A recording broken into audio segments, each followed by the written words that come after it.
Saudara-saudara umat yang kekasih, mari bersama-sama kita memasuki ibadah minggu saat ini, Minggu Pekan Anak dengan pengakuan yang demikian.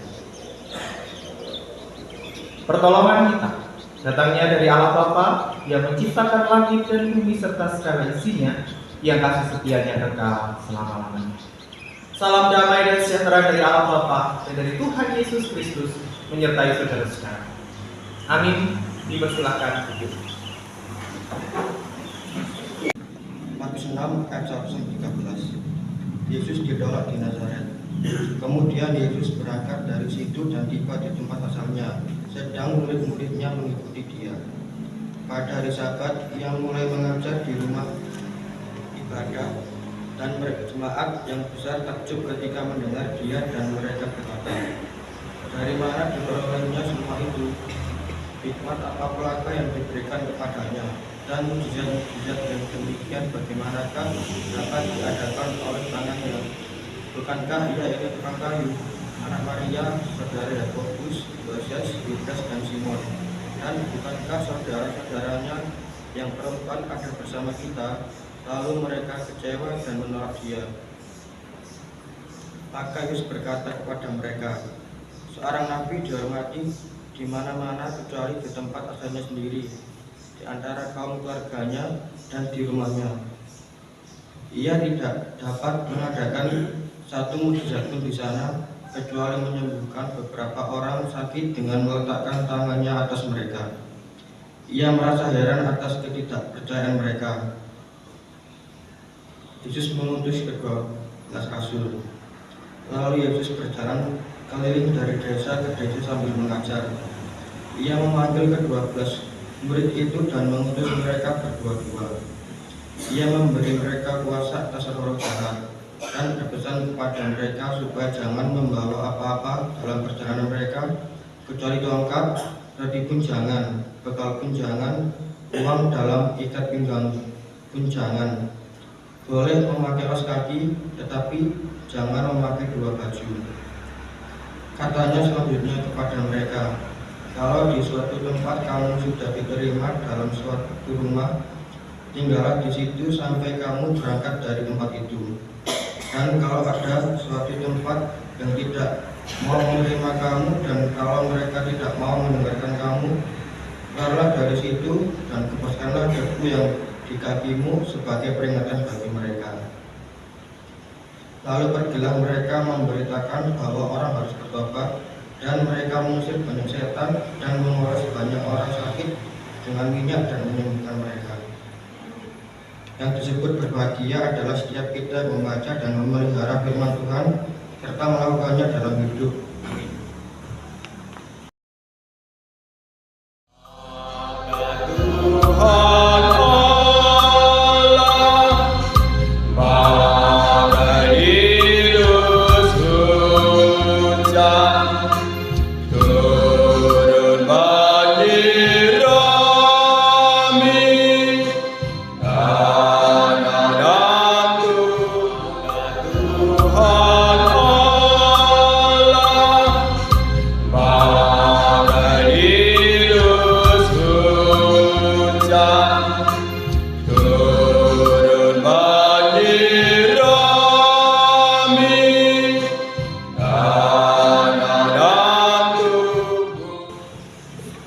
Umat yang dikasihi Tuhan, selamat pagi.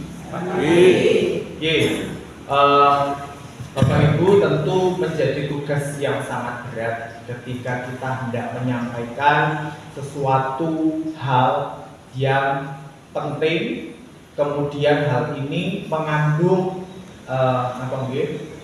kebenaran dan juga mungkin mengandung resiko. Misalnya begini, harus menyampaikan kabar terkait duka cita kepada seseorang yang misalnya yang katibalan menika anaknya, terus disampaikan kepada orang tuanya.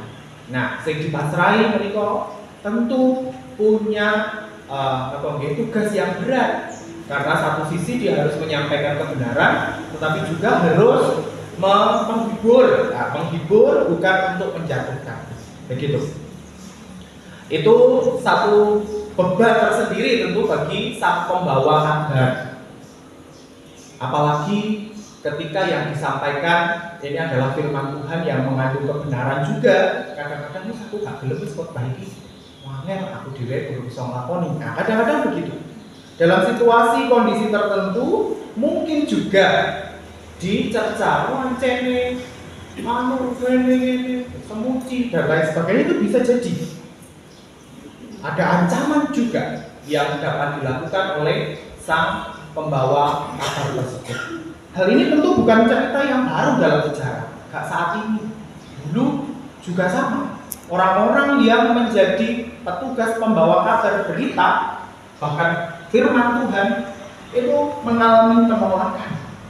Nah, penolakan yang dihadapi oleh pembawa berita kebenaran seringkali dapat mempengaruhi sang pembawa berita itu. Kita bisa melihat bagaimana Yesus yang adalah sang pembawa berita itu, Yohanes Pembaptis juga membawa berita, namun dia ditolak. Terus kemudian Yesus yang lebih parah lagi, dia menjadi sendirian. Rasul Paulus juga sama, dia merasa tertekan, khawatir. Pada akhirnya mungkin ada satu titik di mana dia menyerah, seperti yang dilakukan oleh Yesus ketika dia hendak bersalib. Dia menyampaikan apa yang menjadi kehendak Bapa.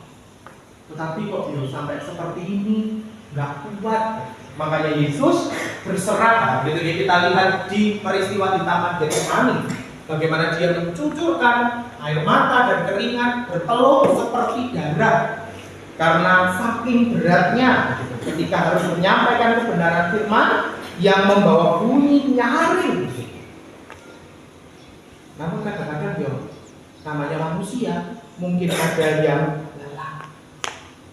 Akhirnya karena beratnya tantangan ini, lebih banyak orang-orang itu diam saja, daripada nanti saya dimusuhi, daripada saya banyak berbicara, menyampaikan nasihat firman Tuhan, dianggap punya tendensi tertentu, lebih baik saya diam. Memilih hanya mendengar saja kebenaran tanpa menyampaikan kebenaran firman Tuhan itu. Hanya melihat tetapi mau menjadi saksi, menyampaikan kebenaran. Ya wis gak apa-apa, tak lihat saja. Aku jadi saksi saja. Namun ini tidak dilakukan oleh Yesus. Begitu Bapak Ibu. Yesus ditolak di tempat asalnya. Yesus ditolak di tempat asalnya ketika dia hendak menyampaikan kabar sukacita. Bayangkan, Yesus begitu menyampaikan berita mukjizat di tempat-tempat lain, diterima dengan luar biasa dan mengalami banyak berkat. Tapi kenapa di tempat asalnya tidak ada berkat? Karena menolak kebenaran. Dan ketika itu dilanjutkan, Yesus mengutus ke-12 murid. Sama, para murid, kamu juga sama. Ayo beritakanlah Injil. Kalau di Injil Lukas begitu, jangan bawa bekal, jangan bawa apa-apa. Terimalah ketika mereka membukakan pintu bagimu, berkatilah. Tetapi ketika menolak, ibaskanlah debu pada bajumu. Ibaskanlah debu pada bajumu. Ini menandakan bahwa yowis, berarti dia menolak berkat Tuhan karena menolak pengajaran firman Tuhan. Itu yang disampaikan oleh Yesus. Berat hal yang ditanggung, dipikul sang pembawa berita ini. Maka dari itu Yesus meneguhkan misi pemberitaan firman ini dengan menguatkannya berkali-kali. Apa kamu menyampaikan firman Tuhan, bukan firman manusia. Dalam kaitannya dengan penguatan dan peneguhan tersebut, di dalam bacaan kita memberi kekuatan setiap orang yang sedang menyampaikan kebenaran, bahwa kita melihat Allah menguatkan umatnya. Kalau bacaan leksionari dalam kitab Yeskiel di situ, sang nabi gentar. Tapi dia diberi kekuatan oleh Tuhan.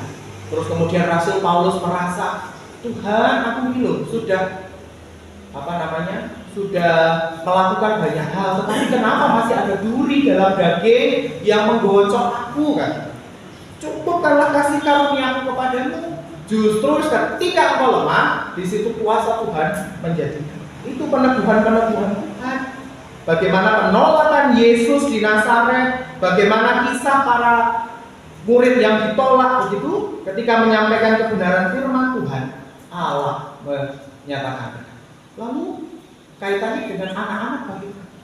Kita bisa melihat Yesus selalu memakai contoh anak-anak ketika menyampaikan perumpamaan, ketika menyampaikan terkait kerajaan surga. Barang siapa tidak menyambut anak-anak ini, seperti menyambut Bapa, dia tidak dapat masuk kerajaan Allah. Maksudnya bagaimana? Itu polos. Ketika disuruh menyampaikan sesuatu kebohongan, saya ingat lagunya Sule, Papa telepon, gitu deh. Papa nggak ada. Begitu bilang Papa nggak ada. Terus si anaknya bilang, kata Papa nggak ada. Nah, begitu. Dia menyampaikan kebenaran dengan jujur. Nah, itulah yang diharapkan oleh pengikut-pengikut Kristus. Kita diajak untuk belajar dari anak-anak sang guru kehidupan, sang guru iman yang memiliki kepolosan hati, tidak ada kepentingan apa yang disampaikan orang tuanya itu yang dipercayai oleh anak.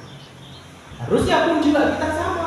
Ketika kita diutus oleh Tuhan sebagai Bapa kita, harusnya kita percaya apa yang disampaikan oleh Bapa kita, tanpa ada motivasi, tanpa ada kepentingan tertentu. Bahkan ketika ditolak sekalipun, ya wis. Jenenge manusia pasti ada. Tidak terkecuali dengan saya. Oh, Pak Pendeta pasti kuat. Ada kalanya ketika saya menyampaikan firman Tuhan, saya mengimani Bapak Ibu, saya sebagai pendeta ini ditempatkan di Kertorejo bukan karena keinginan saya, tetapi atas keputusan Tuhan saya ditempatkan di tempat ini.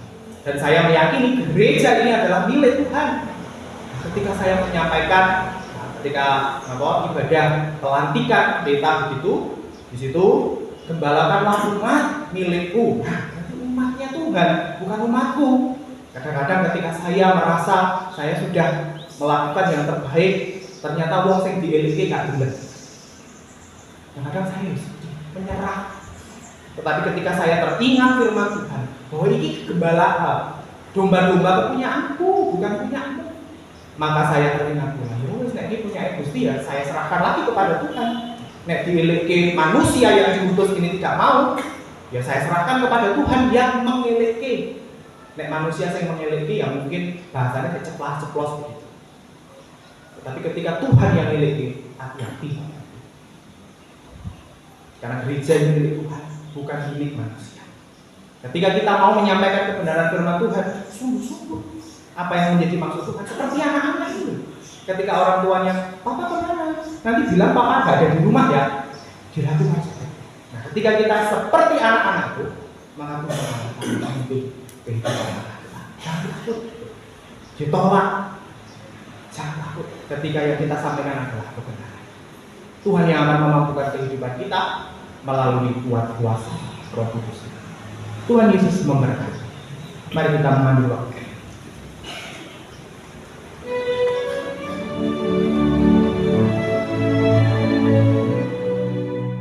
Mari kita mundur dari ibadah minggu saat ini, melanjutkan ibadah kita sesungguhnya di dunia ini menjadi duta-duta damai. Ingatlah bahwa Tuhan tidak pernah menjadikan langit selalu berwarna biru, bunga-bunga mekar tanpa layu, kesukaan tanpa air mata. Namun yang Tuhan janjikan adalah penyertaan dari hari ke hari. Tuhan senantiasa memimpin kehidupan kita. Saudara-saudara, arahkanlah hatimu kepada Tuhan dan terimalah berkat-Nya. Berkat yang datangnya dari Allah Bapa, Tuhan Yesus Kristus Sang Putra, dan penyertaan Roh Kudus senantiasa menaungi, melingkupi kehidupan umatnya, di dalam diutus ke dalam dunia ini menjadi duta-duta damai, saat ini sampai selama-lamanya. Amin.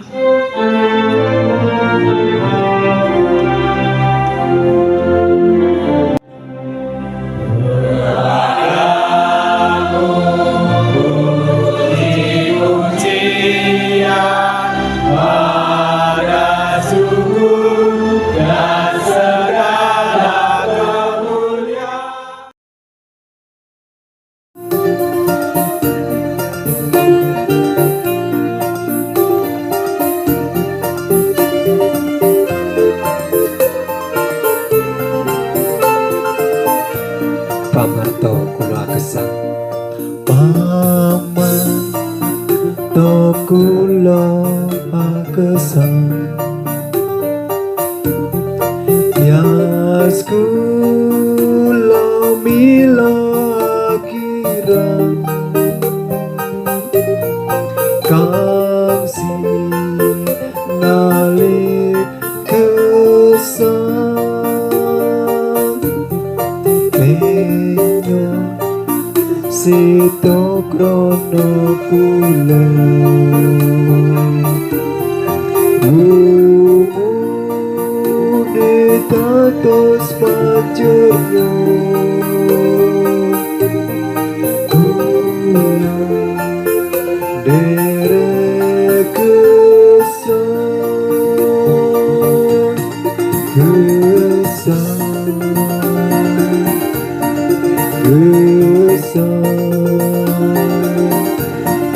pamarto kula gesang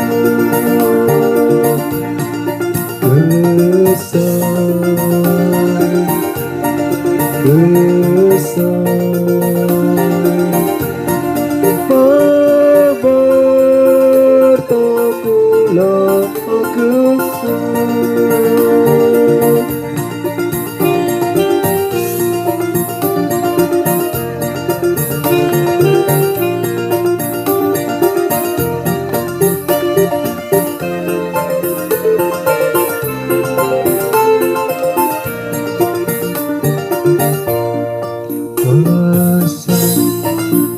Gusti kang wusito penyo gesang krono kula milo kula puji ibu penyo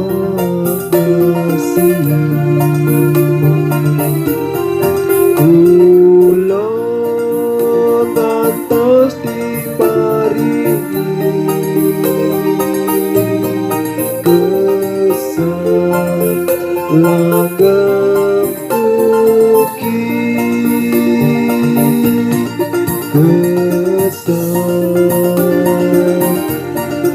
gesang pamarto kula gesang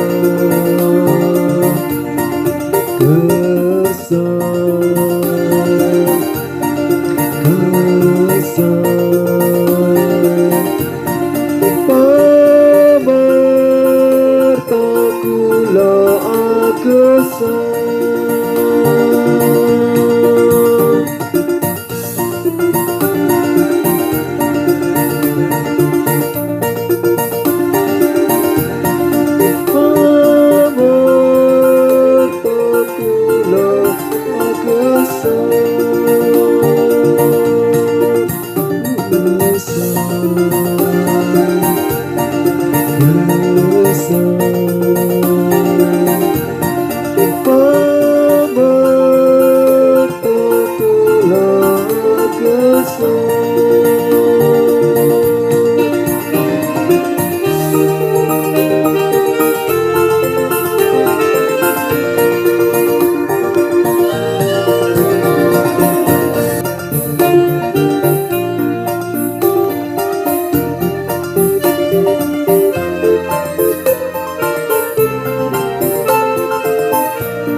Tugas kula mila akhiran kang sinali kesan penyo sito krono kula umune tatos panjenengan kula